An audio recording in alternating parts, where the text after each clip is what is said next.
Hello বন্ধুরা, how are you all? Welcome to my first art tote. আশা করি তুমি সবাই ভালো আছো, সুস্থ আছো, উন্নতি করছো।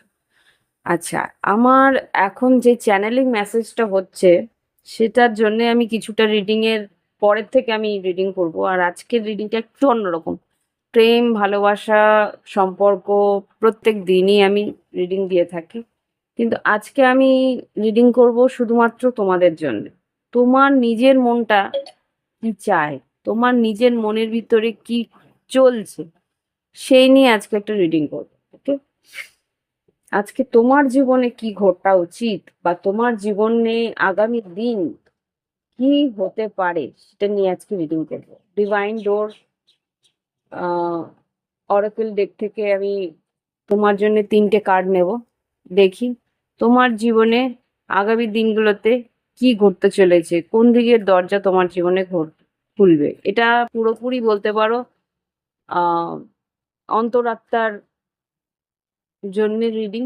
কেননা আমি যেটা বুঝতে পারছি এই মুহূর্তে, যেহেতু বৃহস্পতির একটা ট্রানজিট আর রাহুর কেতুর একটা ট্রানজিট ভীষণ ভাইটাল প্রত্যেকটা মানুষের জীবনে। তো এই ট্রানজিটগুলো কিন্তু আম, খুব সম্ভবত কুম্ভ রাশি, বৃশ্চিক রাশি, ম্যাক্সিমাম সব রাশির উপর দিয়েই এফেক্ট যাবে। কিন্তু কুম্ভ রাশি, বৃশ্চিক রাশি এরা ভীষণভাবে কার্মিক রাশি থাকে বলে না, তাদের জীবনের ইমোশনস গুলো প্রচন্ড ডেপথে থাকে। আর সিংহ রাশি আর বৃষ রাশি এদের প্রচন্ডভাবে একটা উম চাপের মধ্যে থাকে। আর রাহুর নক্ষত্র যেগুলো আছে মেষ রাশি, এই রাহুর নক্ষত্র আছে যেরকম ভরণীতে, মঘাতে, আরেকটা আছে হয়তো উম শতবিশাখ, এই রাশিগুলোর উপর দিয়েও চাপ যাবে। তো সেই জন্যে আমি একটা রিডিং এমন যা করতে চেষ্টা করছি, কারণ আমি ফিল করছি কিছু কিছু জিনিস, যে প্রত্যেকটা মানুষেরই কিন্তু এই মুহূর্তে একটা ইমোশনাল আপসার্জ হচ্ছে। ইমোশনাল আপসার্জ মানে একটা ভিতরে কোন একটা পরিস্থিতি থেকে যেন কোন একটা মনের কোণা থেকে কিছু যন্ত্রণা, যেগুলো হয়তো অনেক বছর ধরে চাপা দিয়ে রেখেছো, সেই যন্ত্রণাগুলো বেরিয়ে আসছে।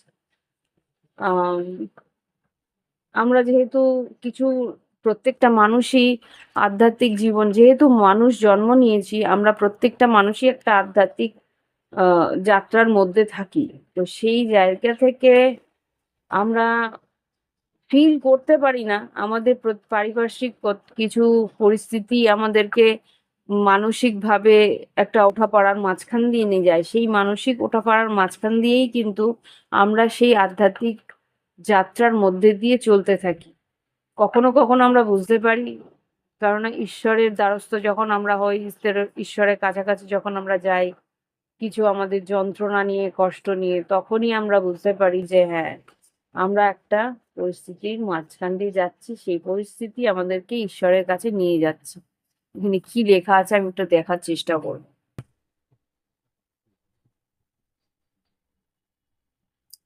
নোম্যাড,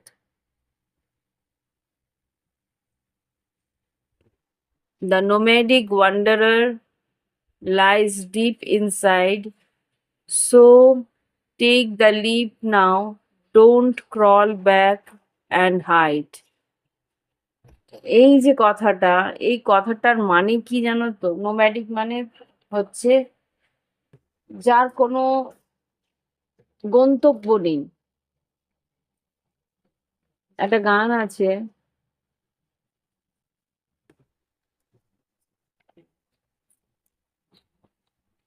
পথ পথ হারিয়ে, গানটা এখন মনে পড়ছে না। পথ হারাবো বলেই আমি পথে নেমেছি। এই গানটা যে বলেছে সেটাও কিন্তু এই কার্ডটারই মানে, যে এবার তোমাকে পথে নামতে হবে। এবার তোমাকে এগিয়ে যেতে হবে। এবার তোমাকে লোকালে চলবে না। এবার নিজেকে গুটিয়ে রাখলে চলবে না। এই যে ইমোশনটা তোমার মধ্যে দিয়ে বেরোচ্ছে, এটাকে বেরোতে দাও। এটাকে বেরোতে দাও, এটাকে এগিয়ে মানে এই যে যন্ত্রণা যারা ফিল করছো, আমি জানি না কারা ফিল করছো জিনিসটা। তো ফিল যারা করছো তারা এইটাকে, কষ্টটাকে, এই যন্ত্রণাটাকে চেপে আবার ভিতরে ঢুকিয়ে রাখো না। এটা কিন্তু অন্য রকম ভাবে তোমাকে কষ্ট দেবে। সুতরাং এই মুহূর্তে যদি তোমার মনে হয় যে একটু কান্না পাচ্ছে, বুক ফেটে কান্নাটা বেরোচ্ছে, এটাকে বের করতে দাও। হুম ফ্রিডম ফ্লোজ, ফ্রিডম ফ্লোজ কি বলতে চাইছে দেখি।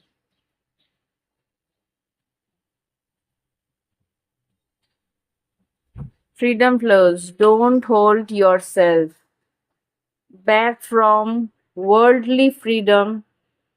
Dream grand things for divine sacred reason. এখানে যেটা বলছে তোমার,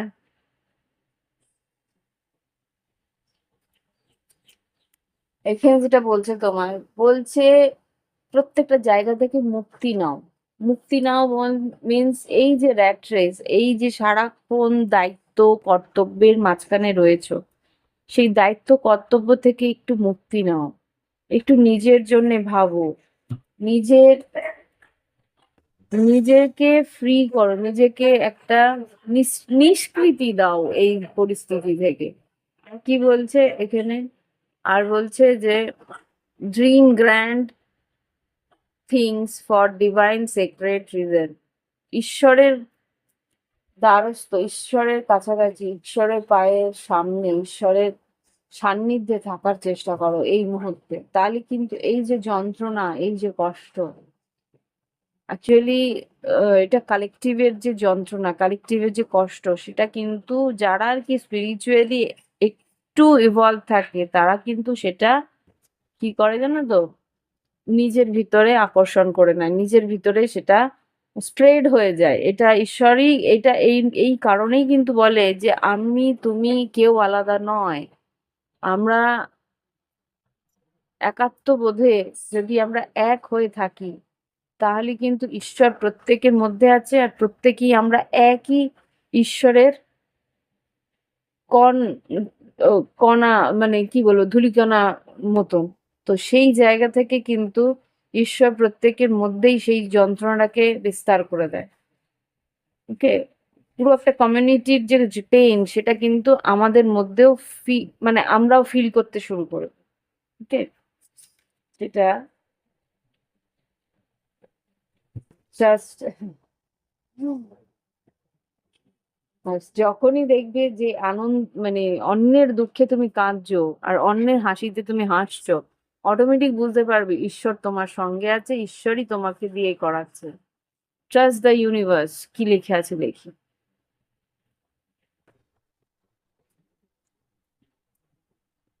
Intuition has wandered and led you astray. The timing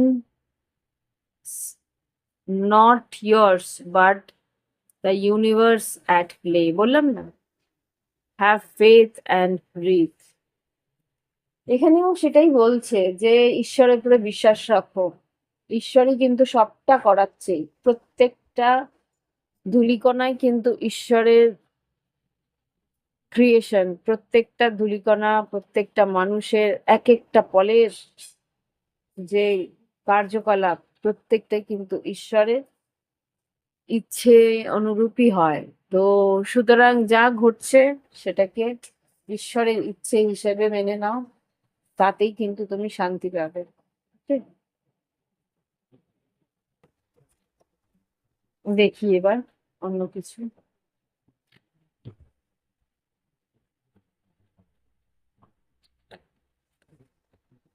তোমার মনের মধ্যে যে এখন কি চলছে আর কি ঘটতে পারে আগামী দিনে।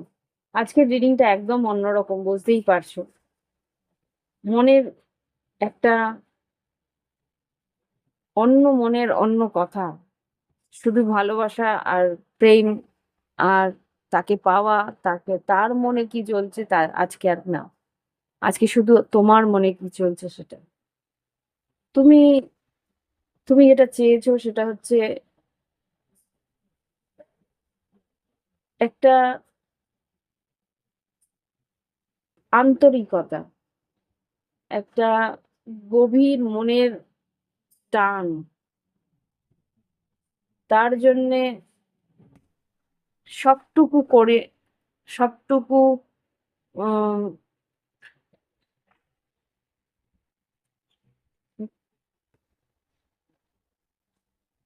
মানিয়ে নেওয়া, সবটুকু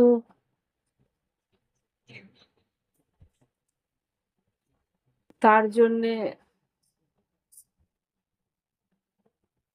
নিছাওয়ার করে দেওয়া। এরকম একটা মানুষ বা এরকম একটা বন্ড, এরকম একটা সঙ্গ তুমি পেতে চেয়েছিলে।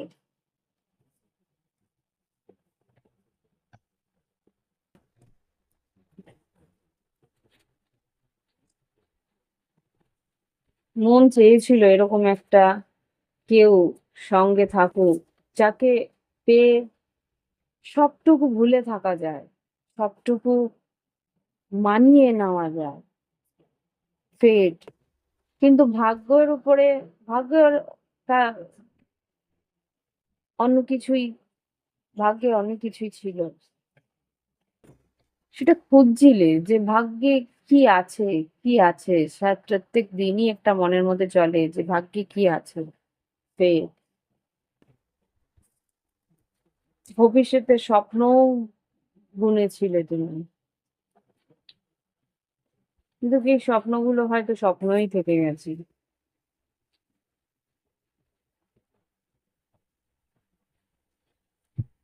কয়েকবার এগিয়ে গিয়ে ভেবেছিলে যে আমি এগিয়ে গিয়ে সেই স্বপ্নগুলোকে সত্যি করার প্রচেষ্টা অন্তত করি। সেই প্রচেষ্টাগুলোও কিন্তু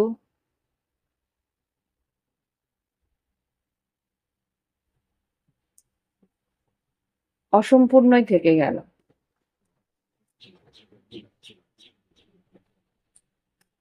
নিঃস্বার্থভাবে ভেবেছিলে কিছুটা করবে, কিছুটা তার জন্যে, কিছুটা তোমার জন্যে, মিলেমিশে হবে সবকিছু। কিন্তু হতাশায় হাত লাগলো।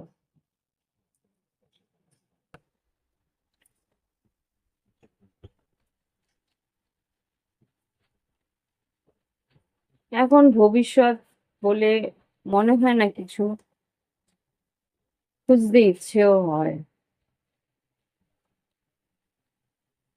এখন শুধু এখন শুধু খালি নিজের আনন্দটুকুই খুঁজে বের করার ইচ্ছে যে থাকে, যে হ্যাঁ মনটা একটু আনন্দে থাকুক, কোনো না কোনো ভাবে আনন্দ পাক। মনটাকে আনন্দ দিই, ভিতরের মনটাকে কোনো না কোনো ভাবে আনন্দ দিই। যা সত্যি সেটাকে মেনে নিই, যা সত্যি সেটাকে মেনে নিই।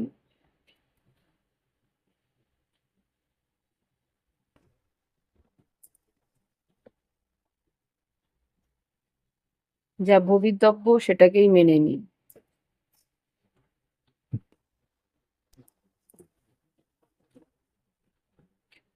দেখি আর কি আছে। আর আশেপাশে সবার যে আনন্দগুলো আছে সেই আনন্দের মধ্যেও নিজেকে ডুবিয়ে দিই।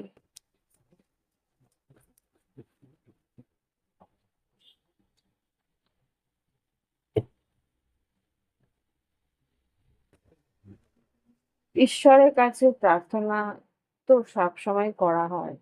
ঈশ্বরের কাছেই মানে হয় যেন শান্তিটা পাওয়া যায়। না বলেই যেন ঈশ্বরের কাছে সবকিছু পেয়ে যাওয়া যায়। এখন আর চাওয়ারও ইচ্ছে হয় না কিছু।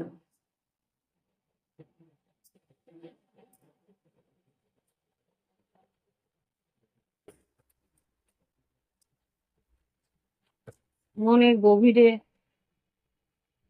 শুধু মনে হয় যে কল্পনার জগতই একটা বানাই। কল্পনার জগতে তো সত্যতার বাস্তব নেই। তাই হার মানারও ব্যাপার নেই। সেখানেই সবচেয়ে বেশি আনন্দ।